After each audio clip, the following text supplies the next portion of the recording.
Assalamualaikum warahmatullahi wabarakatuh. Bros, ketemu lagi dengan saya Anton Widiatno di Bincang Silgar.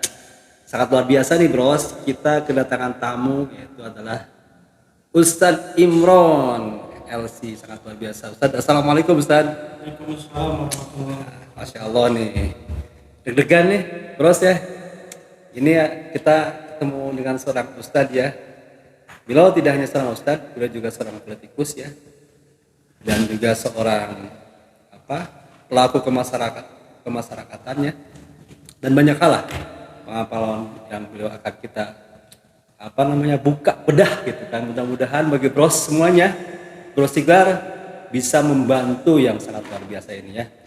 Oke, sebelumnya Ustadz ya, selamat datang di Bincang Silgar. Ustadz sehat? Alhamdulillah Wirjal. Belajar Ustadz, Masya Allah. Gimana Ustadz sekarang kegiatan?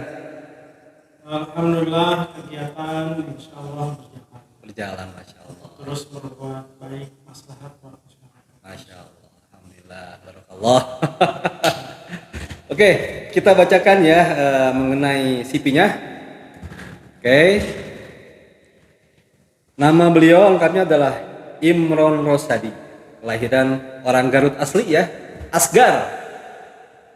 Lahir tanggal 25 Desember 1969. Kelahirannya sama dengan saya, Bros, tanggal 25 Desember. Luar biasa. Oke, saya baru tahu nih. Bukan baru tahu, sudah tahu sih, tapi baru nggak. SDN-nya Ciwalen 2 Garut ya. Lanjut ke Sanawiyah Persis 19 Garut ya. Mualimin Persis 19 Garut, Lipia Jakarta, dan terakhir di Universitas Islam Madinah. Ini jurusan apa Ustaz? Syariah. Syariah, luar biasa nih. Berarti kita nyambung nih. Kita akan bedah mengenai syariah positif dan syariah tentang syariah Islam tentunya. Terus ya. Oke. Terus pengalamannya nih yang sangat luar biasa. Selain dia seorang dai ya, dia pernah menjadi dai di Australia tahun 2001, di luar biasa. Di luar negeri ya. Bahasa Inggrisnya cakep kan ya. Sikit-sikit. Wah, si ketiga. Little I can, mantap lah. Ini beliau pernah jadi seorang dai keliling tahun 2001 ya, menjadi anggota DPRD ya, dari fraksi PKS ya mungkin ya, gitu ya. Iya. 2014 sampai 2019. Kalau nggak salah 3 periode saja. Sejak tahun berapa itu? 2004. 2004 ya sampai 2019. Iya. Pernah jadi ketua partai? Pernah. 2010 2015. 2010 2015. Luar biasa nih. Ustadz plus praktisi politik. Oke, terus ya luar biasa. Ustadz diperdekat, dikencangkan suaranya. Sorry ya bros ya ini. Oke. Ustadz ya, politik itu kan erat kaitannya dengan hukum Ustadz ya.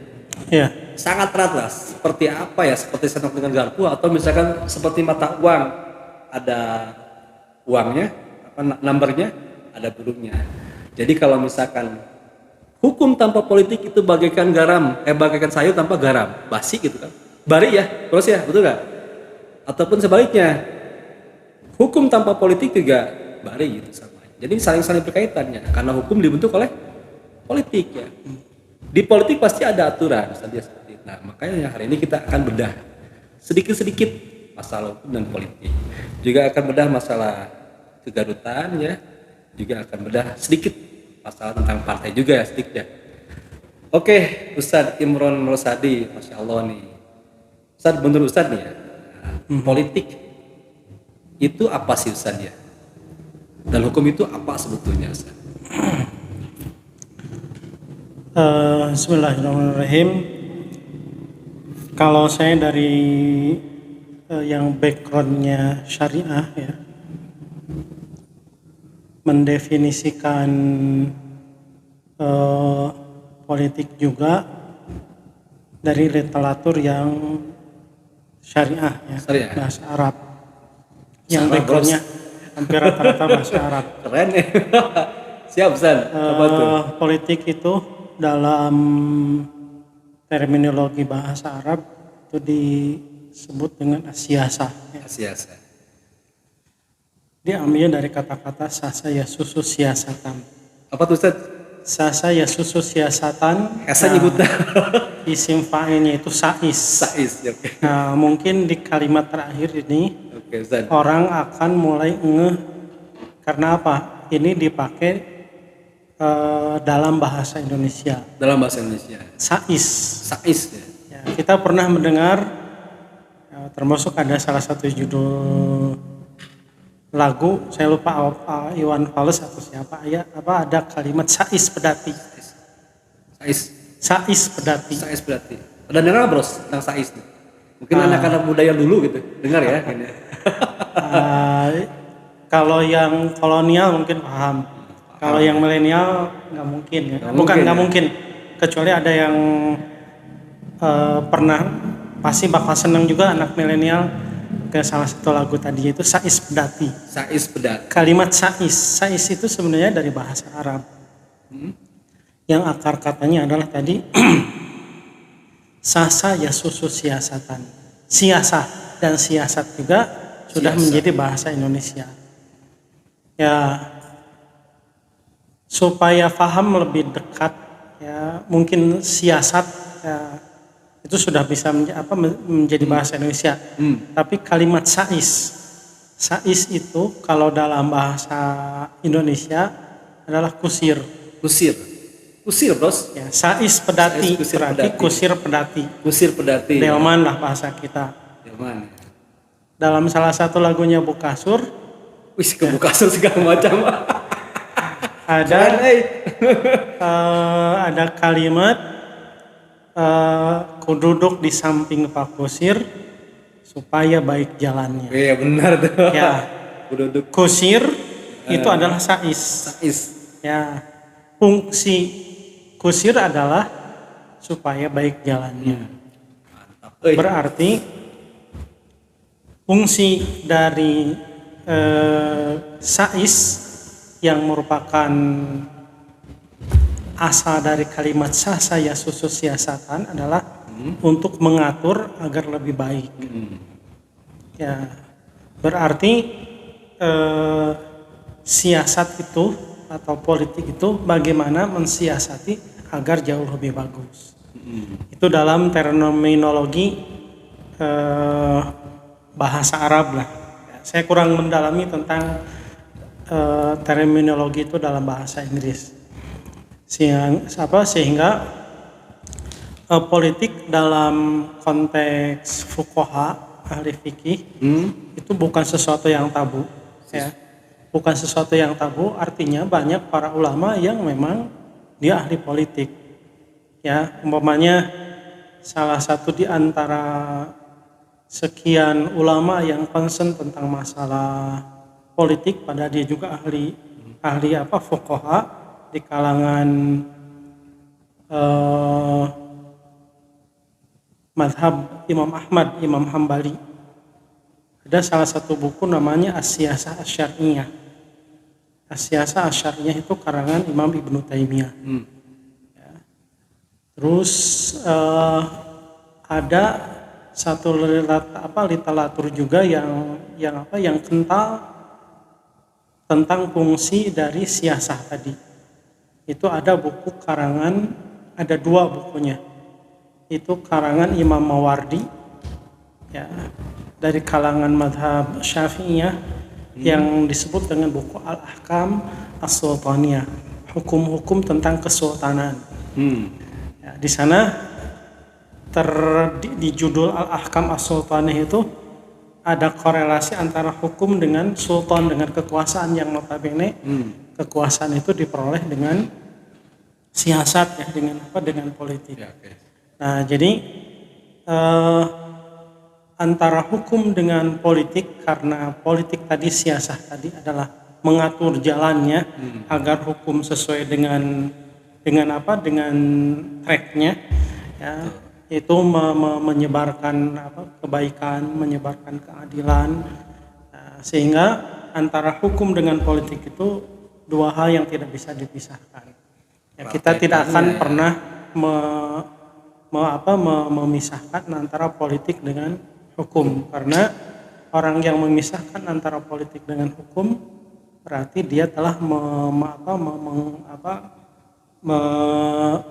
memisahkan sesuatu yang di kalangan para ulama terdahulu saja itu sudah menjadi satu bagian yang tidak bisa dipisahkan.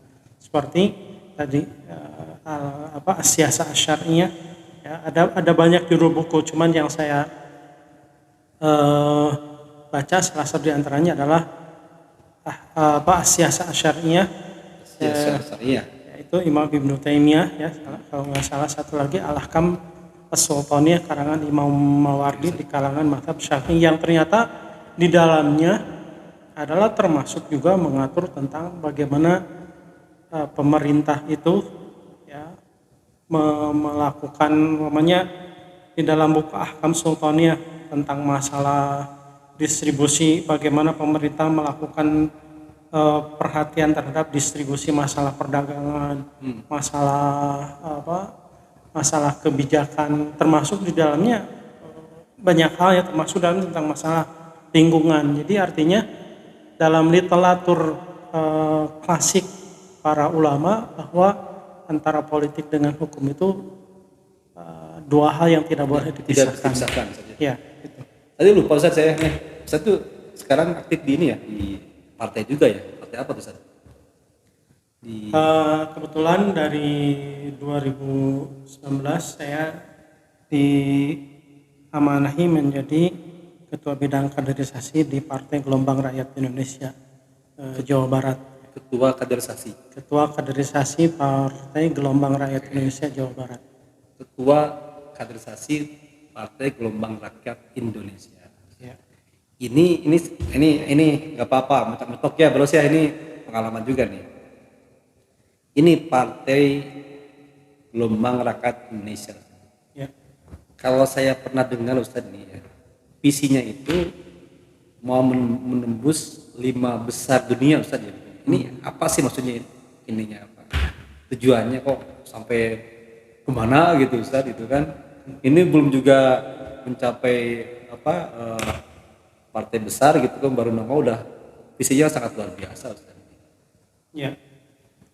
Sebenarnya jangan terlalu heran karena kalimat 5 besar dunia itu adalah merupakan bagian dari keyakinan kita sebagai seorang muslim. Maksudnya gimana Ustaz? Kenapa? Karena kita sering mendengar bahwa Rasulullah SAW itu diutus sebagai rahmatan lil alamin, sebagai rahmat bagi seluruh alam. Yang kalau kita definisikan bahwa Islam itu berarti harus hadir, ya, di semesta raya ini.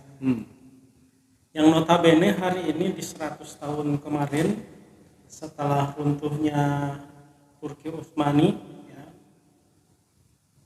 keberadaan kekuatan yang membela hak-hak kaum muslimin itu notabene tidak hadir. Di 100 tahun kemarin kita lihat banyak sekali problem-problem umat Islam secara skala negara, ya, itu tidak teradvokasi. Kenapa? Karena di 100 tahun kemarin, ya, negara itu atau dunia ini dikuasai oleh pemenang Perang Dunia Kedua, yaitu Amerika, Rusia, Soviet dulu yang sekarang berubah jadi Rusia, lalu Cina dan Eropa. Sementara di Perang Dunia ke-1 umat Islam sudah kalah dengan Turki. Ustaz Pap nih, kedengeran gitu Ustaz. Dengan Turki Utsmaninya. Nah, akhirnya kita melihat ketidakhadiran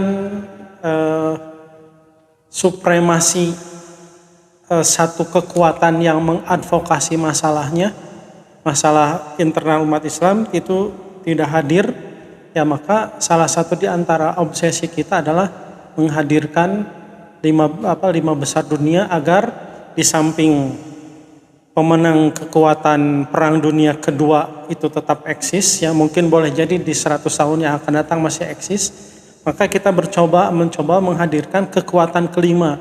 Kekuatan kelima itu adalah kaum muslimin. Kenapa? dulu Ya. di saat umpamanya umat Islam menguasai di kurang lebih di kita sekitar tahun 1400 1600 di saat Turki Utsmani eksis ya.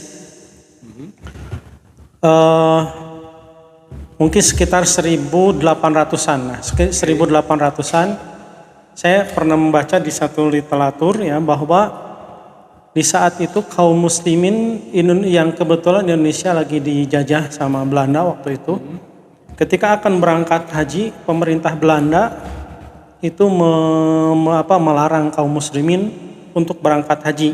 Saya lupa tahunnya tadi. Sehingga akhirnya dia menulis surat ke Turki Utsmani ya,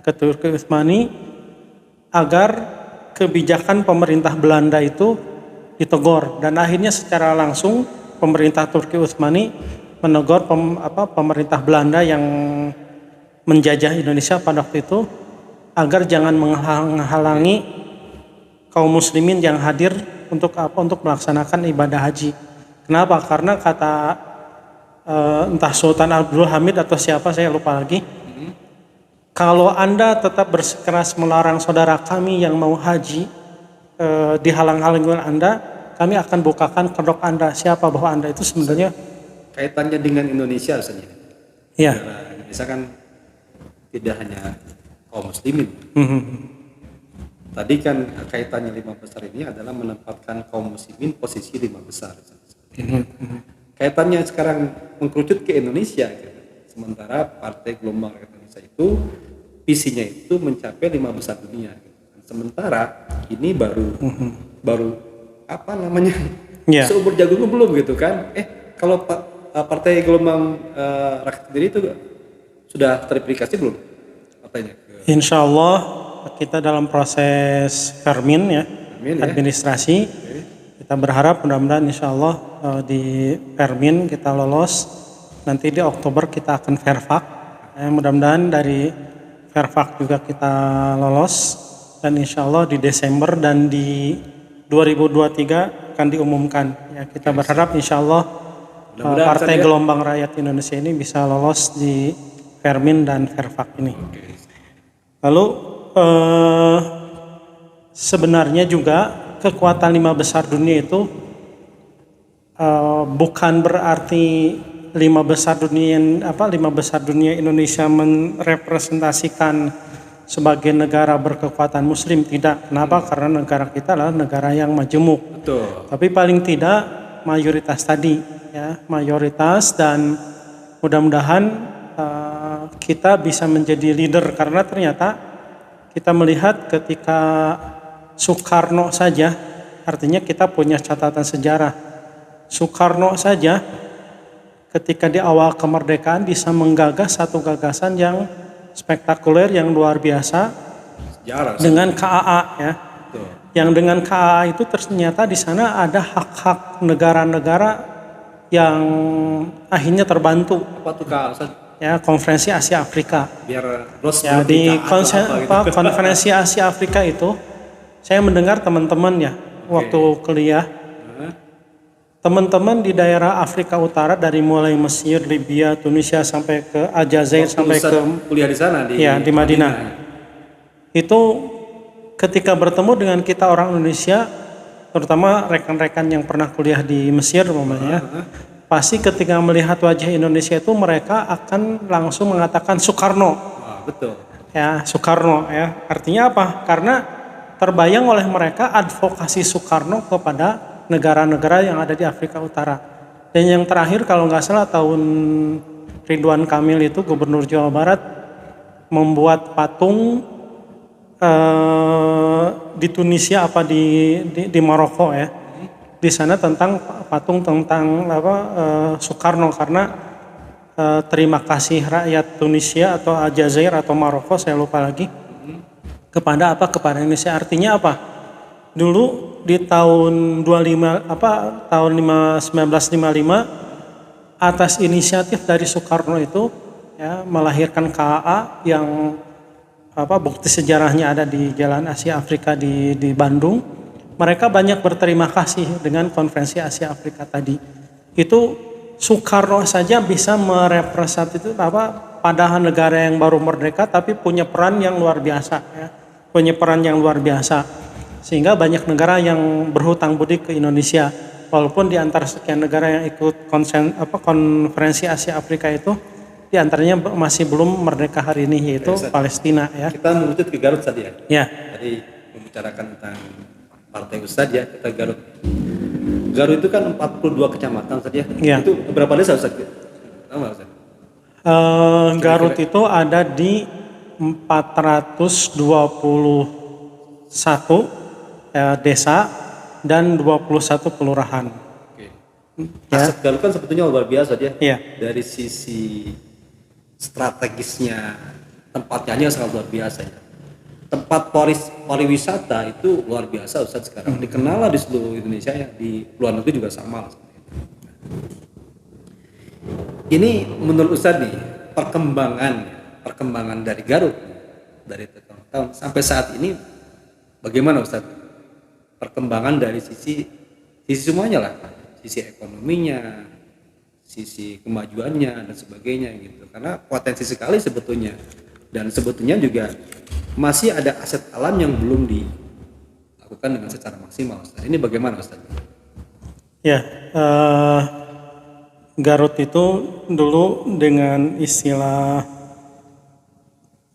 Garut Pangirutan ya. Garut Pangirutan. Pangirutan itu artinya Garut yang membuat orang lain itu cinta. Ya, membuat orang lain jadi betah. Kairut Ustaznya? Kairut. Jadi kabengbat. Kabengbat Kabengbat jadi tertarik lah dengan Garut. Kenapa? Karena banyak hal-hal yang luar biasa di Kabupaten Garut tadi. Termasuk saya masih ingat ketika masih gubernurnya Nuriana itu salah satu di Dani Setiawan, bukan Nuriana, Dani Setiawan. Dulu mentargetkan bahwa Garut itu masih tetap menjadi daerah pangirutan ya, tempat istirahat, karena di zaman dulu itu termasuk tempat istirahatnya para gegeden ya, dan termasuk pada akhirnya banyak di YouTube info bahwa di Garut itu ada satu daerah bule ya. Daerah bule. Di mana tuh Ustaz? Walau alam di Bayomong apa di Surupan ya, mungkin di podcast Silgar berikutnya mungkin bisa akan bedah bros ya. Bisa dibedah lah. Saya baru tahu juga nih Ustaz nih. Ya, di channel YouTube ada beberapa. Termasuk juga di daerah perbatasan antara Garut dengan Bandung, itu daerah Cisewu Pangalengan. Ya, di daerah Cisewu dengan Talegong ya. Itu ada beberapa daerah yang dulu dipakai tempat pengistirahatan para gegeden Belanda dulu. Company. Ya. Garut dengan potensi tempat istirahat dari satu sisi, tapi sisi yang lain juga Garut ini menjadi daerah tempat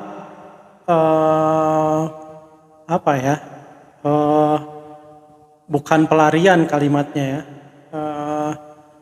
Dulu di sini ada ditangkapnya beberapa pergerakan kaum muslimin juga di kota Garut, sehingga dari hasil kalau kita melihat kepada sejarah, sehingga di Garut itu dibentuklah ada Korem dan Polwil dulu ya. Kenapa? Karena Garut punya di samping tempat istirahat yang nyaman, tapi Garut itu juga tempat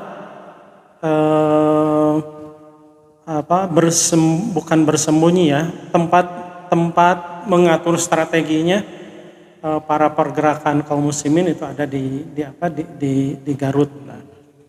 Maka kita melihat Garut ini memang harus ditata ya, sesuai dengan set plan dulu di zaman Belanda. Walaupun mungkin hari ini saya dengar ya ada RDTR dan RTRW yang lagi dirubah oleh pemerintah Garut ya.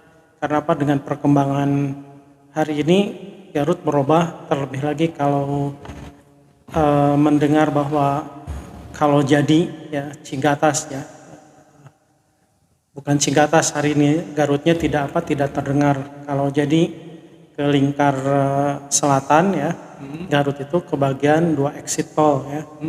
Dengar-dengar sih di daerah Banyuresmi sama di daerah Cimaragas itu akan berubah total tentang kondisi Garut seperti apa ya. Walaupun sisi yang lain kita melihat jadi keberpihakan pemerintah pusat juga dengan diaktifasinya stasiun Garut ya. Ini menunjukkan ada perhatian pusat ditambah juga perhatian pusat dan provinsi dibenahinya Bagenit ya. Walaupun karena Bagenit adalah lemurnya Gubernur Jawa Barat ya Ridwan Kamil yang asalnya dari Garut juga dari ya? apa dari Banyuresmi ya. Dari Banyuresmi. Ini perhatiannya sangat luar biasa ya.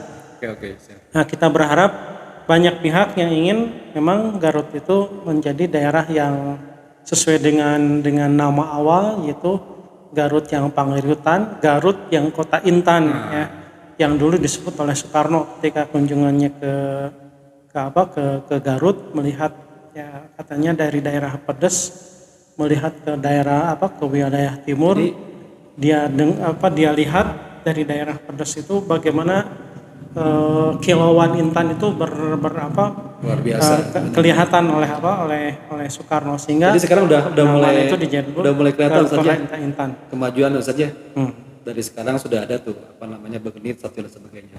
Walaupun memang tata Garut itu menurut saya sih kurang masih seperti ini ya, agak-agak pun agak sedikit semberawut tata kotanya itu ya. Mudah-mudahan kedepannya bisa dibereskan misalnya ya.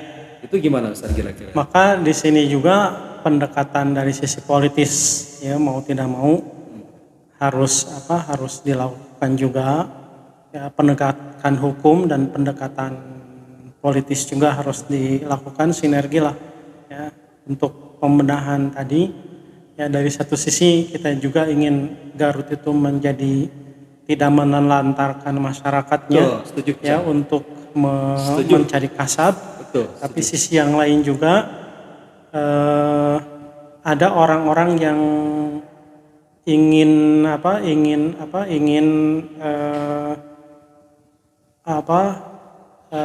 agar Garut juga nyaman ya. Sebenarnya kalau ada yang bisa mengkajinya secara komprehensif ya, sehingga tidak ada pihak-pihak yang termarginalkan ya, terdolimi ya. Garut itu harus bisa menjadi tempat kasab, Garut juga harus menjadi tempat yang pangirutan seperti penamaannya dulu ya. Garut juga harus menjadi daerah yang aman, nyaman dan tentram ya. Kenapa sekarang dirubah ya dari kota Intan menjadi kota Dodol? Itu juga politis. Politis juga ya. Politis ya. Itu ada sejarahnya menjadi kota Dodol atau? Wallahualam, saya tidak mengikuti berubah menjadi kota dodol karena memang banyak dodol di produksi dodol di Kabupaten Garut. Tapi sisi yang lain juga ya, cuman kita dulu berpikir tidak terlalu urgen dibahas ya. Sampai dari lambang Garut itu adalah Intan sekarang dirubah bukan dodol. Dulu sebelum dodol itu adalah domba. Ya, sehingga ada lagu di zaman sekitar tahun 2007 ada Garut yang ngetren ya, lagu Garut yang ngetren jadi dirubah. Dulu di zaman Pak Agus Supriyadi ada lagu yang hari ini saya dengar di Biang Lala juga masih suka diulang-ulang lagu-lagu itu ya. Garut Tandang, Garut ya. Cuman perubahan tapi kalau dilihat dari sisi penamaan di Perda saya lupa lagi lah bahwa Garut itu sebagai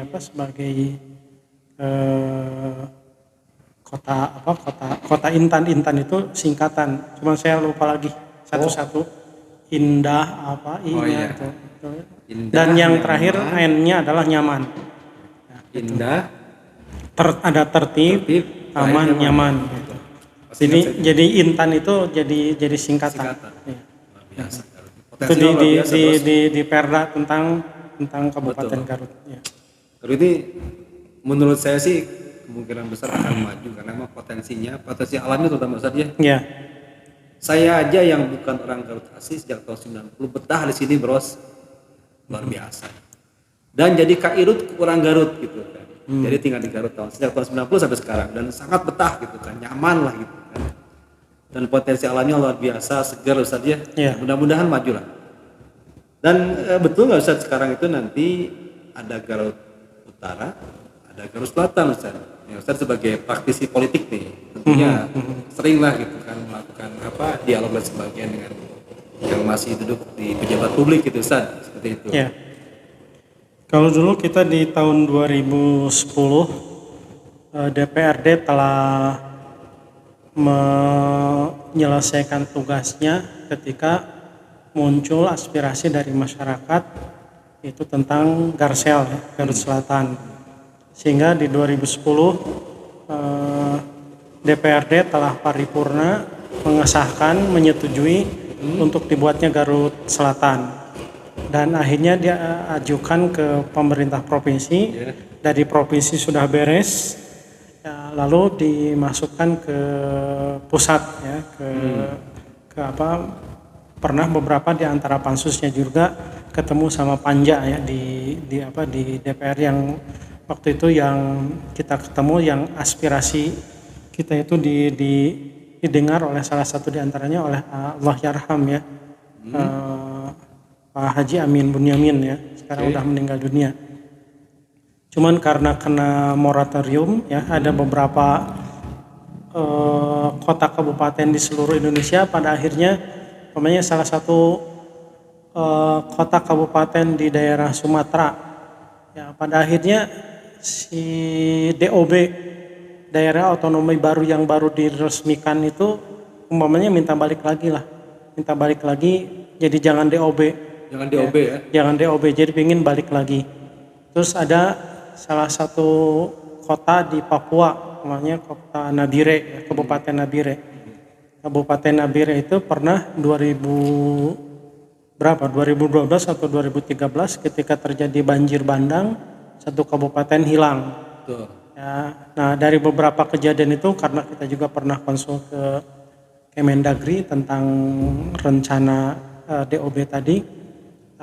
Tapi akhirnya dengan beberapa kasus di seluruh Indonesia, kayaknya beberapa DOB itu dibatalkan,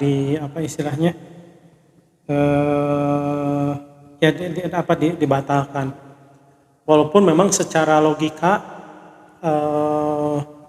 kalau kita melihat dari sisi pelayanan pemerintah kepada masyarakat, ya, umpamanya seperti di daerah-daerah Sumatera. Di daerah Sumatera itu pernah ada satu kabupaten, kalau nggak salah 50 kota. 50 kota itu penduduknya itu hanya kurang dari 500.000, bisa jadi satu kota.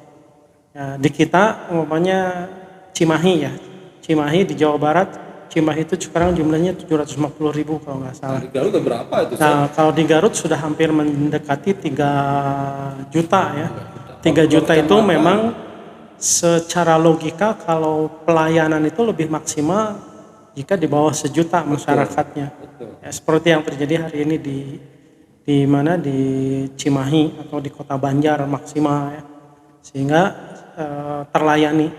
Ya, logikanya memang per 1 juta itu satu kabupaten, sehingga hari ini muncul yang langsung potong Kompas itu munculnya daerah Garut Utara ya. Garut Utara ini juga punya potensi besar untuk bisa disahkan, hanya masih terjadi moratorium. Sejarah juga Ya, di sana. terlebih lagi Garut Utara itu punya sejarah. Dulu Garut itu sebelum Garut namanya adalah Kabupaten Limbangan. Betul. Kabupaten Limbangan hanya mungkin karena kekurangan air pindah daerah Godog. Di Godog itu akhirnya ke dekat SMP Negeri 2 Garut. Di sana ada sumber air. Salah seorang di antara petinggi Belanda, Kakarut, ya salah satu rumput, sehingga dia menyebutkan saya Kakarut. Nah, akhirnya disebutlah. Nah, itu di sejarah ketika memperingati Hari Jadi Garut, biasanya sejarah itu akan senantiasa dibacakan di paripurna, sehingga disebutlah Garut. Jadi Garut Utara punya potensi, terlebih lagi Garut Utara itu potensi geliat ekonominya sangat Besar. sangat besar. Betul. Bisa jadi Garut Utara ini bakal jauh lebih cepat, seperti cepatnya padahal dulu antara Garut dengan Pangandaran itu Garut duluan. Garut duluan, tapi yang disahkan malah justru Pangandaran. Bukan Garut Selatan ya. Bukan Garut Selatan. Pangandaran lebih cepat. Pangandaran yang hari ini sudah menjadi DOB malah sudah lepas dari Ciamis ya, karena nanti di regulasi yang dulu itu satu DOB itu harus disusui dulu dua tahun anggaran. Nah, dulu cerita-cerita teman-teman di Pangandaran itu, ketika DOB Pangandaran dilepaskan, malah justru induknya yang goyang ya. Kenapa? Karena ternyata PAD Pangandaran jauh lebih besar daripada Ciamis, walaupun alhamdulillah dua-duanya hari ini sudah mulai stabil, baik jadi, Ciamis sebagai induknya. Dari garis besarnya ya akan dibentuk ya mudah-mudahan secepatnya ada Garut Selatan, Garut Utara saja. Ya. Mudah-mudahan karena emang ya sudah seharusnya dilayani ya. Ya. Karena dengan sebanyak berapa tadi masyarakat kita tadi? 442 kecamatan, 42 kecamatan, 442 desa dan kelurahan. Ya, ini dan masyarakatnya ada berapa orang tadi? 3.000. Hampir 3 juta lebih ya. 3 juta hampir lebih. 3 juta lebih. 3 juta lebih.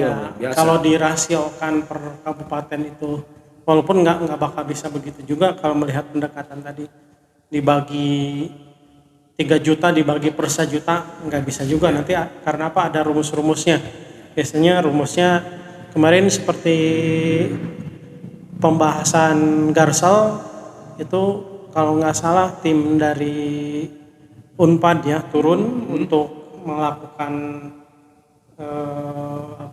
kalkulasi ataupun strategi bagaimana caranya sehingga di mana letak ibu kotanya ya untuk Garut Selatan itu, terus Garut Utara di mana? Itu di mana Ustaz katanya di Garut Selatan itu? Kalau dulu dulu adalah daerah Mekarmukti. Rancabuaya berarti ya, Ustaz ya? Dekat ke Rancabuaya. Ya, kalau dulu, cuman kalau Garut Utara saya kurang memahami di mana. Ustaz nih batuk nih saya nih, kita minum dulu Ustaz dah. Biar santai dulu nih.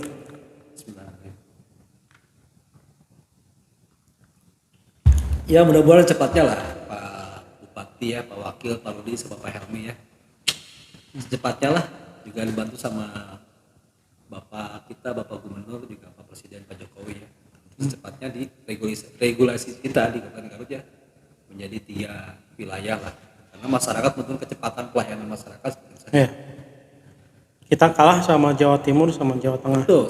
Hampir Jawa Timur, Jawa Tengah itu per 1 juta di satu kabupaten, di kita udah 3 juta. Saya dulu pernah jadi tim advokasi salah satu partai, itu capek Ustaz, 42 kecamatan saya kunjungi, luar biasa capek. Nah ini luas wilayahnya kan sangat luas Garut saja seperti itu. Saya dulu waktu di Komisi D ya. Di Komisi D ketika ada DAK kelas, satu kasus saja. Saya di Komisi D kebetulan kebagian mensurvei SD yang mau dapat DAK bangunan itu di Cilawu. Di Cilawu itu ada 18 desa, itu sehari nggak kelar. Itu baru di daerah Cilawu. Saya pernah, walaupun tidak banyak. Kalau di daerah Pamengpuk, wah jauh. Ya, di daerah Cilawu Jauh-jauh. saja yang 8 kecamatan Cilawu yang 18 Desa ya, desa sehari itu aja sehari nggak cukup. nggak cukup pasti. Jadi 18 desa itu harus dilihat SD mana yang layak mendapatkan DAK tadi. Ya, satu perjalanan 3 jam ya nggak cukup. Kayak 18. Jelas seperti itu ya. Iya. Terus ya luar biasa nih. Ini Ustaz Imron menjadi caleg katanya nanti ke depannya nih. Patsunnya sih seperti itu, tapi kita berjalan sajalah dulu. Nggak apa-apa lah ya. Berjalan. Terus ya hukum itu kan dengan politik sangat dekat, harus dekat. Iya. Ya saya doakan juga ya teman-teman Bros ya, kita punya Ustaz Imron yang amanah ya. Yang saya tahu sejak saya ketemu dengan dia sampai hari ini, menjadi salah satu anggota dewan yang saya anggap bersih beliau. Rumahnya sederhana, punten ya, tidak punya apa-apa Bros gitu kan. Sampai hari ini yang saya tahu, nggak pernah bermain lah seperti itu, bersih, insya Allah. Mudah-mudahan amanahnya terus tadi ya. Sekarang Amin, kegiatannya apa selain apa? Sekarang kan menjadi ketua kaderisasi Partai Gelombang Rakyat Indonesia Jawa Barat. Ustaz. Selain itu, Ustaz, ada kegiatan yang lain, Ustaz? Saya sekarang ke taklim lah ya, taklim. Alim ya. Ya, jadi ada pada akhirnya saya harus kembali juga menjaga latar belakang saya sebagai orang yang paham tentang syariah ya. Dan akhirnya saya concern di kajian-kajian, saya ingin mencoba meminimalisir karena banyak orang yang hari ini karena perbedaan furu'nya itu pada akhirnya menjadi walaupun tidak sekencang seruncing dulu lah ketika tahun 70-an 80-an. Kalau yang hari ini relatif karena dibantu dengan sosmed ya, tentang ikhtilaf di kalangan masyarakat, isi ikhtilaf fikih itu menjadi perdebatan walaupun hari ini juga masih banyak pihak yang ingin memang adanya friksi tersebut dengan ada istilah Wahabi ataupun seperti apa itu seharusnya sudah kita mulai minimalisir karena banyak orang yang nggak paham. Nah, saya punya tanggung jawab secara ilmiah bahwa yang namanya perbedaan hari ini yang dikenal dengan ada istilah Wahabi itu sebenarnya kalau kita melihat kepada sejarah fikihnya dari semenjak zaman Rasul, para sahabat, tabi'in dan tabi'ut tabi'in itu satu hal yang lumrah ya, bukan sesuatu yang baru yang diikhtilafkan oleh kita hari ini adalah yang diikhtilafkan oleh para sahabat dulu zaman Rasul. Cuman ketika di zaman Rasul para sahabat rujukannya ke Rasul. Ya, lalu di zaman tabi'in rujukannya kepada para sahabat, zaman tabi'ut tabi'in kepada para tabi'in. Nah setelah tabi'ut tabi'in itu terjadilah polarisasi 4 madhab.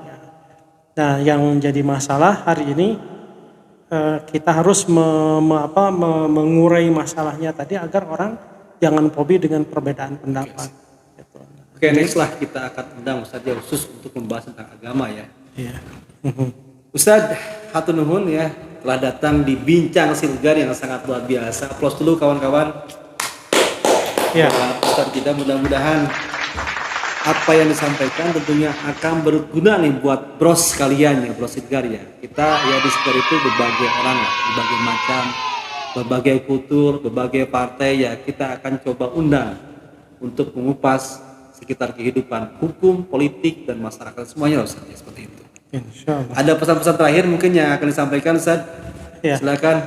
Saya berharap Silgar ini di samping sebagai advokasi bantuan hukum ya, Siap. kita berharap ya Silgar juga sebagai orang yang paham hukum pada akhirnya harus menjadi sais, harus menjadi politikus yang bisa dengan advokasi hukum, dengan penyadaran hukum kepada masyarakat. Ketika masing-masing orang ada di track hukumnya masing-masing, insya Allah ya, kita akan menjadi negara yang aman, ya, tentram dan baldatun thayyibatun wa rabbun ghafur. Jadi Silgar harus menjadi media yang bisa